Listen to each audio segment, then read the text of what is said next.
Talvez para algumas pessoas, o crime de homicídio seja um dos piores que uma pessoa pode cometer, especialmente para parentes próximos das vítimas que ficam com aquela sensação de injustiça, muitas vezes sem poder fazer nada a respeito.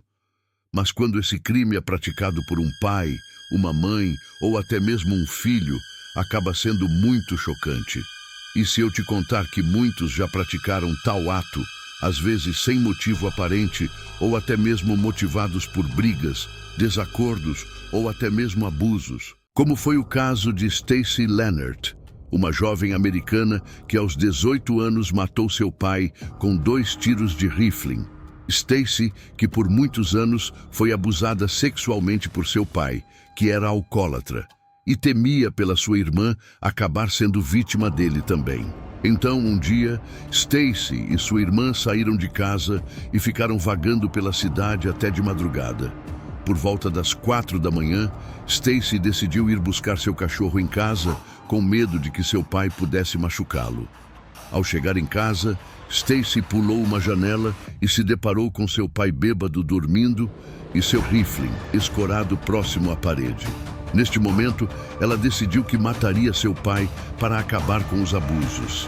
Stacey pegou a arma e deu um tiro na altura do ombro do seu pai, quebrando sua clavícula e o acordando. Ele acordou sem saber o que havia acontecido e pediu para Stacey ligar para a ambulância. No primeiro momento, ela resolveu procurar o telefone, mas não estava encontrando. Então, decidiu que deveria terminar o que começou. Stacey voltou e atirou novamente, desta vez a queima-roupa na cabeça do seu pai. Ela tentou esconder a arma, porém no outro dia assumiu a culpa e foi julgada e recebendo pena de prisão perpétua, sendo acusada de matar seu pai pela herança. Anos depois, Stacey conseguiu provar que não matou pelo dinheiro, e sim por causa dos abusos, ganhando assim a liberdade. No entanto, este caso não é tão cruel quanto o de Daniel Bartlam, um jovem britânico de 14 anos que no dia 25 de abril, em um domingo de Páscoa, tirou a vida de sua mãe, Jacqueline Bartlam, com um martelo e depois colocou fogo na casa. Daniel pegou seu irmão de 6 anos e seu cachorro e foi para fora da casa. Ele ligou para a polícia, alegando que um intruso invadiu sua casa e cometeu o crime. Com as investigações da polícia, foi possível provar que, na verdade, Jacqueline foi morta com 7 golpes de martelo e não pelo incêndio, martelo que foi encontrado no quarto de Daniel. Após a polícia confrontá-lo com as provas, Daniel confessou o crime e disse que havia atacado sua mãe após uma discussão. No entanto, a perícia encontrou em seu computador uma história criada por Daniel, onde ele matou sua mãe da mesma forma como havia feito na vida real. Daniel tinha 14 anos na época. Ele foi condenado à prisão perpétua, mas nunca saberemos o que motivou um jovem a tirar a vida de sua mãe de maneira tão cruel, a menos que ele mesmo decida contar. Hi, this is Daniel. And me and Graham have been showing you how to take a photo. Possibly no. Part 2! O próximo caso começa com uma jovem ligando para a emergência, relatando que seus pais estavam feridos.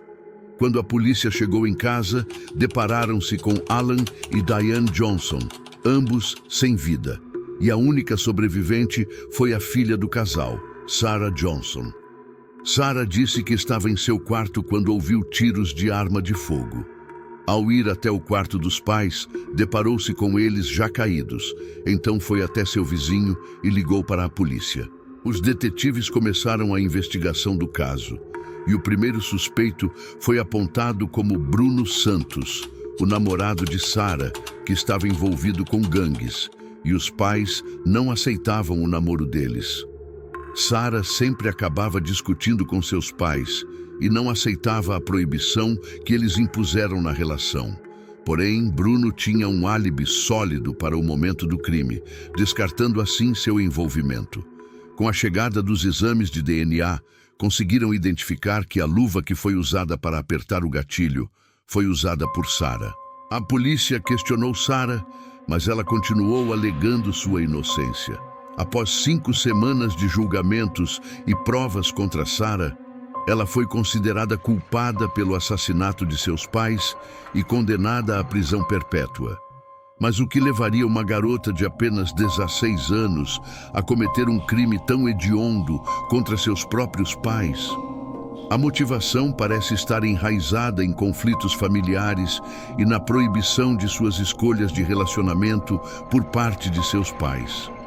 A paixão reprimida e o desejo de liberdade podem ter levado a atos extremos. Agora vamos falar de um dos casos mais famosos. Não se trata de um assassino, mas sim de 2. Eric e Lyle Menendez assassinaram seus pais em 20 de agosto de 1989, enquanto eles assistiam televisão na sala. Eric e Lyle, ambos com 2 espingardas, atiraram contra eles até a morte. Lyle ligou para a polícia, relatando que alguém teria assassinado seus pais enquanto ele e o irmão estavam no cinema. A polícia começou a investigar e, com o tempo, começou a suspeitar dos irmãos, pois eles tinham um motivo para cometer tal crime: uma herança de 14 milhões de dólares.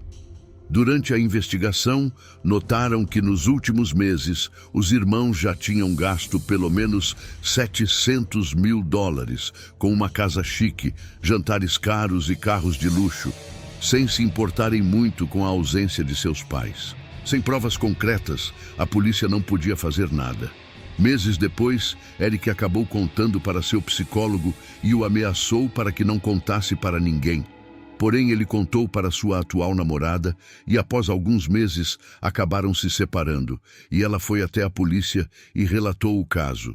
Em seu julgamento, eles alegaram que eram abusados pelo pai e que a sua mãe deixou acontecer. O primo deles testemunhou afirmando que os relatos dos irmãos sobre os abusos eram verdade. Porém, o júri não acreditou neles e foram condenados à prisão perpétua. Eric tinha 18 anos e Lyle 21 anos. O que é mais perturbador neste caso é a alegação de abuso físico e emocional que eles afirmaram ter sofrido por parte de seus pais.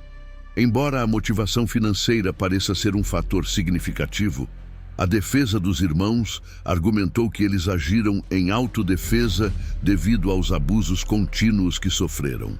Esses são casos realmente chocantes e trágicos, que mostram a complexidade e a profundidade dos relacionamentos familiares, assim como os extremos a que algumas pessoas podem chegar.